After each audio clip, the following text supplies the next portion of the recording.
Hey everybody, welcome back to my channel. You know, it's not often you get to sit down with a good friend of yours who happens to be a great photographer, an educator, and studio owner right here in Pontiac, Michigan, and that is my good friend Rochelle Schultz.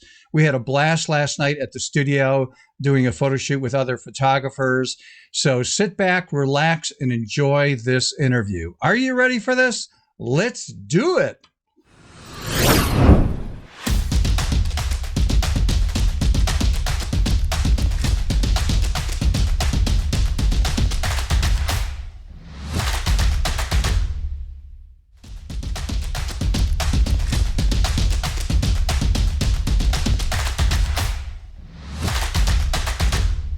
All right, welcome everybody. We are here at, where am I at? Copper Flare Photography. Copper Flare Studios in downtown Pontiac. Correct. This is Rochelle Schultz, the owner of the studio.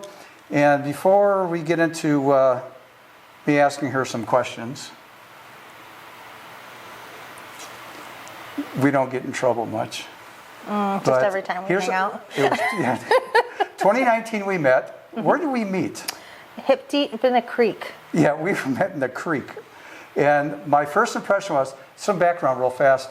2019, it was the summer of 2019, and Bryce Dennison asked me if I would teach. If you don't know Bryce, I'm a faculty member at Midwest Photography Workshops right here in Southeast Michigan. And he had asked me if I'd be interested in teaching some of the Photoshop classes that they offer. And I said, sure. And then he invites me to a photo shoot in Southfield, Michigan. And it was down in the creek and stuff like that. It was pretty nice, it was warm. And I'm looking at this group of photographers, and there's this woman here, and she's like, talking away and stuff, and I'm going, huh. Does she have a camera? Well, I was teaching that day. She wasn't even shooting. It's like, you know, who is this woman? You know, blah, blah, blah. And then I don't know how we got talking. You came over to me. I introduced myself to you because I knew you were going to come on staff, and I was already on staff with MPW. I didn't know you were on staff, and that's why I was like confused, like, who is this? And that's why I didn't have a camera. So anyhow, it was a good day. So anyhow, she does a great job, by the way, of stylizing some photo shoots and theme type stuff like Christmas, right? Valentine's, Halloween, really great stuff. And most of the time when I would show up for those shoots, I would come early to help her set up or whatever needs to be done and that. And this is when we were still getting to know each other. And so we're at a, what would you call a fine art nude shoot? The creek? Yeah. No, not the creek. Which one? At the studio. The studio one? The studio. Yeah, that was nude figure and location. And so I'm there to assist and help move things around, whatever. And she looks at me and she goes, so you're not going to shoot? And I go, I don't shoot nudes, type of thing. And she gives me this look, right? She goes, really? There's nothing you can do creatively, really? And I'm going, game on. You could fill in the blank. And I said it was a kiddingly way in that, but I'm thinking, Mari was laying on the ground, right?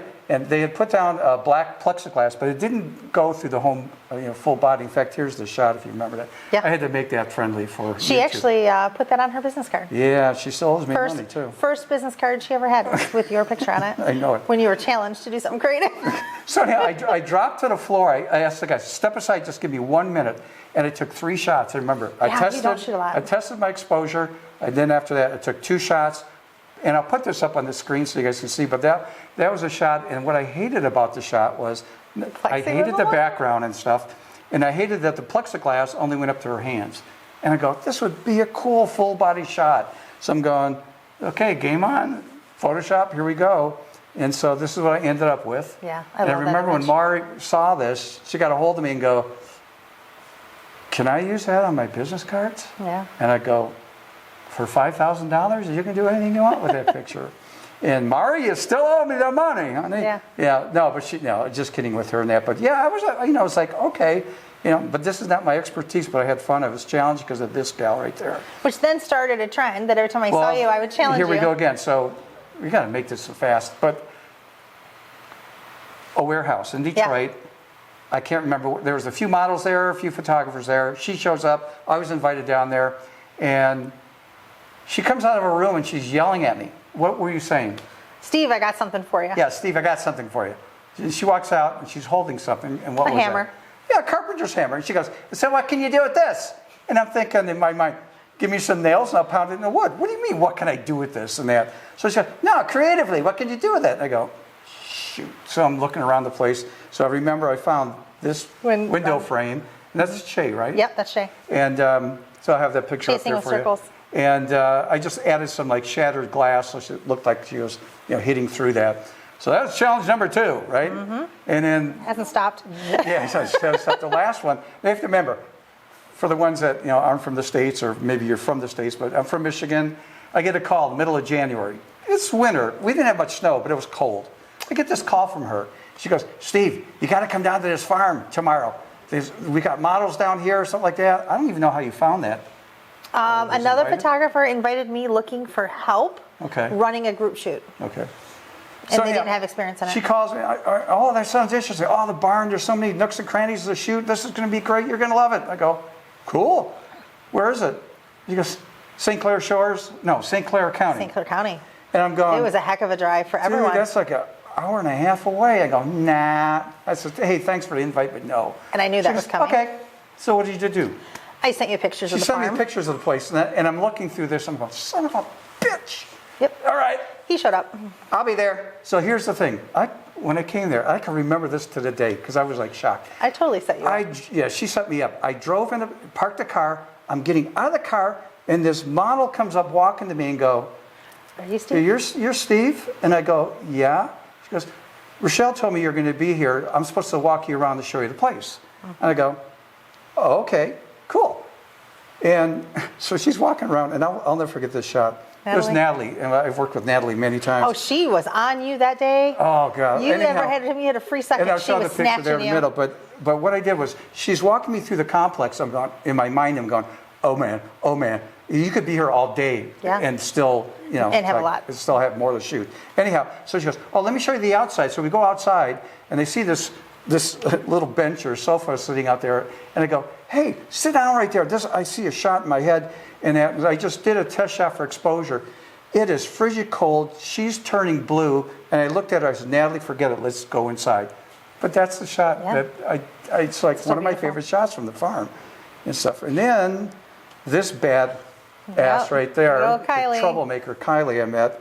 I set up my stuff. Oh, first thing, when I got to see you, instead of saying, hi, Steve, how you doing? It was, where's your portfolio? What's your portfolio? And I go, nice to see you, Rochelle. So but let's back up. It was, 3 degrees that day? It was super cold. I felt horrible that those models were out there, but they were in it for art. Yeah. They were troopers. That was cool. And I wanted to make sure that if they're going to run around there half dressed, they were going to get some images out of it that were worth it. So yes, I made sure everyone saw your portfolio and kept you me did very not know that. busy. I didn't know that, and so. But you met some great people that day. Yeah. So I shot this one model, and it was Kylie, and I had a blast with her, and I shot her many times after that. But anyhow, I get done shooting her, and I go, hey, is there anything you would like to do?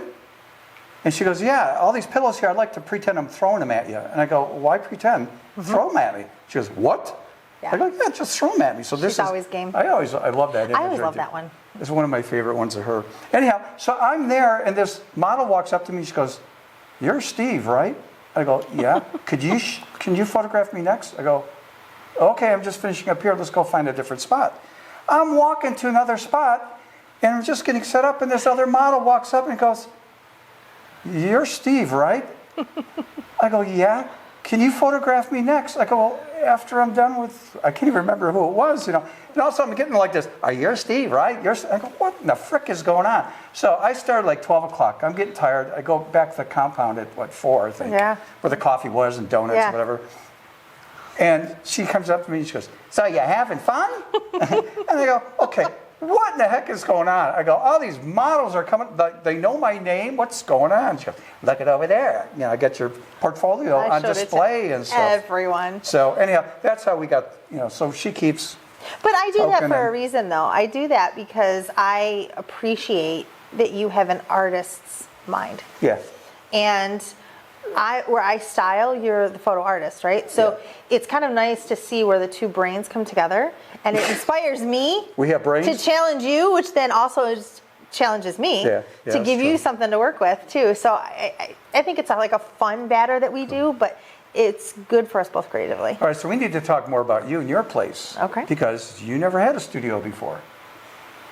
Yeah, maybe about a year. Studio? Yeah, okay, but about a year. And you were at a different location in the same building here. You moved to this location, which is bigger. Yep. And I will show I'll take some photographs here today so you guys can see the place. But I remember that your niche was boudoir photography. That's what I thought I wanted, yeah. But you changed. Well, I started out landscape. Oh, I didn't know that. And that's lasted about Oh, that's why a we're month. in the creek. No. Okay. No, I started out about a month, and I had no idea how to use a camera. So I took classes. Next thing you know, I was on staff because I ran with it. Right. And decided, I don't like shooting trees. They're boring. So I moved to... But they don't talk back to you. Exactly. So I moved to boudoir, mostly because I liked the message of boudoir. I liked the empowerment, the, feeling good about yourself, feeling confident, and regaining things for yourself. And I think I fell in love with the message. But then I shot boudoir, did it successfully, but I got bored really fast. You can only shoot so many bras and underwear. and you're bored. It's the same poses. You break a lot of photography posing rules in boudoir, which started to bother me as an educator. A client that's paying for it would be none the wiser, but I don't want to produce less than my best, so it would bother me. And I was bored. So I started branching out and adding a lot more elements that were more fashion oriented. And to sum it up, you had said something to me one time that you become a better photographer when you print your images. And I started printing my portfolio, and when I looked at it, I realized that my fashion was actually stronger. Cool. And I realized that I was following a genre because I liked the message, not because I liked the work. And then it just kept evolving and evolving. And it wasn't until someone pointed out to me that my style was that I styled everything, did I realize how they all related. So yeah, it's been a journey, I guess you could say. Okay. But I do it all. I mean, I enjoy it all. Who do you admire, though? Because now that you're leaning more toward fashion, who do you like out there as a mentor or somebody you like to follow? Two different ones. Of course, Lindsay Adler. I love that woman. She's amazing. I think we think a lot alike. We have similar taste. But also Laura Jade. Laura Jade is one. She was based overseas, works out of New York. She's got a little bit of a darker vibe. She takes a little bit more inspiration from like storybooks. Okay. Children's storybooks and things like that. And they're totally polar opposite. But she also does shoot a little bit more of the vintage vibe. And I have a tendency to gravitate in that direction too. I like acquiring unique pieces and then turning them into something else. I've acquired some crazy stuff over my She collects prompting. unbelievable stuff. And I'll tell you what, the biggest thing I was so impressed with, it was the holiday shoot you did. The Nutcracker? Nutcracker thing. I made that. You sold it too, didn't you? Yeah. Yes, but it was just like she made this thing from scratch. I'll have to dig out a picture of that that we took at the studio and that, but it was just incredible. It's a two-piece thing, huge. It was 6 foot, 6 foot tall. And she said, yeah, I made that. And I'm looking at it and I go, holy cow. And I did it because a lot of the other Nutcrackers I would find were in traditional red and green. Yeah. And I really wanted the model to stand out. So I wanted the Nutcracker to be more like the accessory, like the handbag to the outfit, right, versus the focus. So I purposely did the silvers and golds and bronze to kind of tone down the Nutcracker so that the model popped. But yet it still had this tie-in of the holiday without being in your face. Okay, so what's going to happen now in the future? I'm sure I'll come across something else that'll send me in another direction. No, I want to stay with fashion. I love fashion, and I do like concept work. That is definitely where I like to be. Okay. I'll still do boudoir and some other things, but definitely bigger, more elaborate fashion. How about the studio here? Mm-hmm. I mean, are you going to allow people to rent it out at all? I do allow people to rent it out. Okay. I'm usually... we'll have people over for usually about 3 hour increments, sometimes longer. Most models will burn out at about 3 hours, right, 4 max. Some more experienced girls can go longer, but that's the model's fine light window. But yeah, and I just rearrange things all the time. Every time you come in here, you've been here before, and I change it. Like every couple days I get bored. But it's good because you can come in here and shoot and think you're in our apartment somewhere. Yeah, yeah. I know? like this. This is really cool. Yeah. I mean, you got a lot of different angles and locations you can shoot in and stuff. It'll be a disaster by the end of the day because we'll move it all around as we go. That's right. but- There's going to be a shoot here tonight, so Yeah. that's why I'm down here. But I'm going to have your information at the end of the video, so if you need to get a hold of her, you'll have the email, phone number. Is that okay to put on? Some don't want phone numbers on there. Email's probably better. Okay, Yeah, so we'll email's do the better email. just because I have so many things going on. I don't always recognize the numbers. Okay. Yeah, emails are better. All right. Yeah. Anything else you want to talk about? Just or keep contribute? creating. Keep creating. It's fun. Let me keep challenging you. Yeah. Don't be. It's one thing that we've never done before. What's that? Oh, we have. Never mind. But we didn't get in trouble on that. Which one? I was going out and having wine or drinks or something like that. Yeah, we have to do that again. Have we done that? I don't even know if we have. I'm not sure. We've had lunch and Yeah, stuff we have before. gone to- And we hung out in Chicago. Oh, that's right. We went to that's right. QuickCon. That's right. That's Yeah. right. That was But fun. no, you inspire me, and I enjoy watching how you think. Well, it's amazing And- seeing when I first met you, and it had to be, again, 2019, how much you've evolved and changed Thank you. and elevated, and it's fun to see that. One thing that I always like to do, and you do the same thing though, is we're always trying to encourage other photographers to raise them up. Never cut them down. I mean, I've seen people just chew people out. "Oh, you shouldn't do that," or blah, blah, blah, and I'm thinking, you shouldn't say it that way. You know, Yeah, it's funny that you say that, especially as an educator, because I watch some educators say, no, you have to do it this way. Right. Or they're very applied photography with very minimal amounts of creativity. And it frustrates me because nobody has to do it one way. Yeah. And if there's one thing that we've learned in photography is there's 1,000 ways to do it. Yeah. And That's right. you don't have to get bored. You can change your genre. Well, that's why I do composites. Like It's I do. I get bored Or- with normal. I mean, I Yeah. love good photography. There's no doubt about it. But I just get bored with it really fast, and I have to do composites. That's why you But said. watching somebody new get Yeah. showed the smallest little things, just try it, is interesting to me, and I just love watching it. I had somebody here last weekend, or 2 weekends Okay. ago, and I put a fractal in front of their camera. I said, just try this. Just try it, to do something different, to say you tried something new today. He'd never seen one, didn't know what it was. We were shooting right into the window, so we were getting a prism effect off the fractal. And I can show you those if you want to Yeah. put one up on the Yeah. screen later. And he comes to me about a week later, loved all his images. He's like, but I don't know how to edit this. I said, you don't have to. It's not meant to be normal. Yeah, it's that's meant to be right. different. He goes, I would have never done that. But that same day, we were shooting another model, and I had taught him to shoot through a plant, just to kind of give a voyeuristic vibe.